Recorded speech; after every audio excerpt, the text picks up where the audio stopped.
So welcome back to wide angle Raja guys. நான் ரீசெண்டாக திருவண்ணாமலை கிரிவல பாதையில் ஜஸ்ட்டு கார் எடுத்துகிட்டு வெளில மட்டும் ஒரு ரவுண்ட் அடிச்சுட்டு இருந்தேன் கைஸ். அங்கே தான் இந்த ஒரு எக்ஸைட்டிங்கான ஸ்பாட்டை பார்த்தேன் கைஸ். இங்கே என்ன ஸ்பெஷல்னு பார்த்தீங்கன்னா, இந்த சைடு ஓட்டையில் போயிட்டு அந்த சைடு வெளில வர்றது தான் கைஸ் ஸ்பெஷலே. மெயினாக கைஸ் எல்லா மக்களுமே இந்த பக்கம் போய் அந்த பக்கம் வர முடியுதான்றதை செக் பண்ணுறாங்க. பட் இது வந்து ஒரு ஸ்டைல் ஆஃப் டிவைன் கல்ச்சர்னு சொல்கிறாங்க கைஸ்.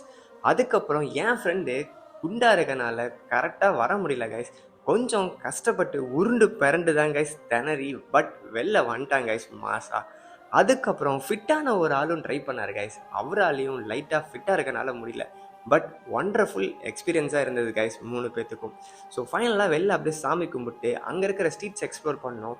மெயினாக பிடிக்காத விஷயம் ஒரே ஒரு விஷயம் தான் கைஸ், எல்லா இடத்துலையுமே இங்கிலீஷ்லையும் தெலுங்குலையுமே போர்டு வச்சிருக்காங்களே தவிர்த்து தமிழை காணோம் கைஸ். இது சரியா தப்பான்னு நீங்களே கமெண்ட்ல சொல்லுங்க. So catch back on the next vlog with wide angle Raja.